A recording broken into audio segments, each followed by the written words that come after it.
Ahli Parlimen Machang, Wan Ahmad Faisal buat cadangan dangkal supaya peranan JAKIM urus pensijilan halal dipindahkan ke badan lain seperti MITI. Alasannya, kononnya ketika di luar negara, dia ditegur kerana standard halal Malaysia terlalu rumit dengan pelbagai kerana JAKIM.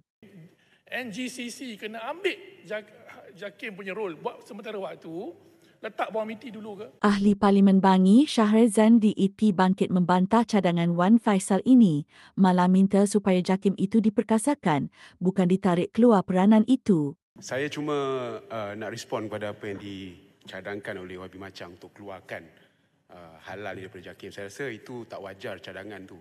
Saya rasa daripada kita buat satu benda yang begitu ekstrim macam tu, lebih baik kalau perlu kita perkasakan lagi JAKIM itu sendiri kalau perlu. Tapi untuk keluarkan, saya rasa so far dengan izin apa yang telah JAKIM buat dengan halal dan sebagainya memang perkara yang baik. Sebab tu kita dilihat sebagai world leader dalam pensijilan halal ini. Ada sebab kenapa standard halal JAKIM dianggap antara terbaik di dunia. Kalau jatuh ke tangan PN, habis rosaklah standard ini. Kena ingat, yang bina standard halal JAKIM ni bukan PN PAS walaupun dakwa mereka terpaling pejuang Islam. Haji Hadi pun tak terlibat. Mujur ada MP DOP bangun bantah sikap MP Machang yang cuba cabar kedudukan pentadbiran halal ini. Cuba kalau cadangan seumpama tu dari MP DOP, boleh tengok labai je bypass melompat seperti mencari najis babi tempoh hari. Hipokrit.